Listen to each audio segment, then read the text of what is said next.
Sis, welcome to Single Sisters Devotional with Bola Ake today, and I'll be speaking on the part 2 edition of Lessons from the Life of Ruth. And today I'll be speaking about Ruth's life of service and the humbling experience of serving.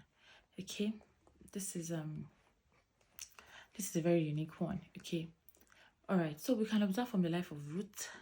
She was at a place of service. Look, place of service for a single sister trusting God for their life partner to be settled maritally as soon as possible. Your place of service is always an humbling place. Believe you me, it's always an humbling place. It's a place where some insults will come.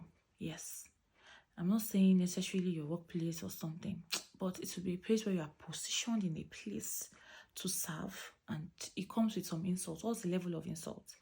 Ruth was supposed to be in her husband's house with her children. Okay, maybe her mother-in-law once in a while, or she was living with them. At least Ruth would be the woman of the house because she was married to her husband. Okay, and then her children and all that. But that was not the case. Okay, Ruth had to leave her own people, follow her mother-in-law to her own land, and live in her mother-in-law's house. Practically living at the mercy of her mother-in-law and then taking care of her mother-in-law like her own mother. Wow. It was a sacrifice. It was a huge kindness. And in all this, her character didn't change. She didn't start becoming rude. She didn't start, the Bible says she became rude. She didn't start stealing. She didn't start telling lies. She remained a virtuous woman. That's what the Bible called her. That's what Boaz called her. That everybody, the whole city knows you're a virtuous woman. She stayed righteous in serving. Wow. It's always an humbling experience. It's a place where you will cry because some insults will come. It's an act of service and God sees you. Or you're doing something in church that requires a lot of sacrifice. Okay? These are things that happen. And you know what? As a single woman, trusting God for their life partner to be settled on time, especially when one is starting to run late, there will be scenarios like that. One cannot escape. There will be scenarios and God will bring them to test your character. You will see whether this girl is really, really humble. Take, for example, for me, I remember that.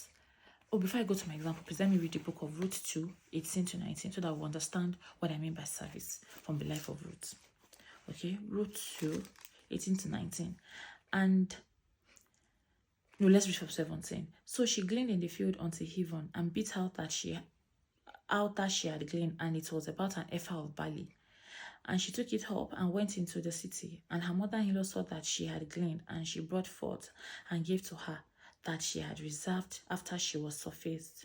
She gave her mother-in-law. She had gone to work all day, brought them back for her mother-in-law. And her mother-in-law said unto her, Where hast thou gleaned today? And that continued, telling her mother-in-law that she went to the field of Boaz. Now, let me go back to my own example. I like cleaning the house. As I grew older, I loved to clean. And then I found out that it was easier for me to join this unit in church and do it. As much as, yes, cleaning wasn't an easy job, I enjoyed it and I was happy that I was doing something for God in that area. So I'd been doing this thing for years, from my service year down to when I went to do my master's. I'm talking about a space of 4 or 5 years of consistently working in the sanitation unit. And then I was telling God, Daddy, you are not remembering me. Please note, in your place of service, we keep reminding God, remember me. Because there are days you will cry in your closet. There are days it won't be comfortable. Okay? So once you are crying and you are not happy, on the day some insults come, God, please remember me. God, please remember me. Believe you me, they are going into the record. God will remember you. God will remember you. So I remember that. So I came back to another church, relocated home, and then I was like, I'm not even joining sanitation again. Everybody here that I used to know, that in this church that I used to know, that were colleagues on campus, I'm married. I feel ashamed. I just want to hide my face in a place and not join sanitation. But Pastor, after praying and doing deliverance for single sisters one day in church, said, join a unit. God wants you to join a unit. I heard that word. I went home and I battled with it. In fact, every day I want to go to church, the weekends to clean. I asked about what time they come to clean. I'll start feeling feverish. But there was a day I told myself, Bonju, go. What if this is one thing that God requires more of you this time, in this season?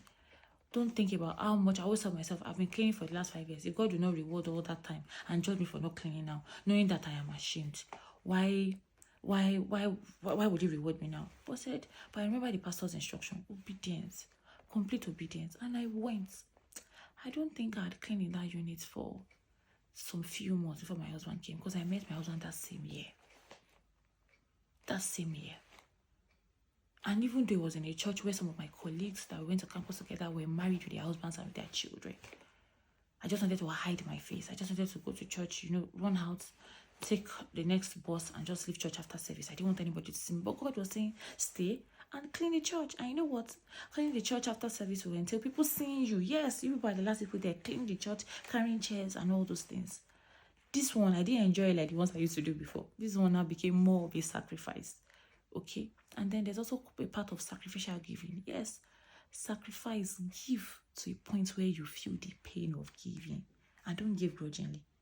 God sees your heart and He will reward you in due season. Believe you me, your time and your efforts in finding out, seeking God's will, being obedient to Him, and just seeking His face and doing His will can never be wasted. He doesn't want you single. All you need to do is know what He wants from you part time, and God will settle you.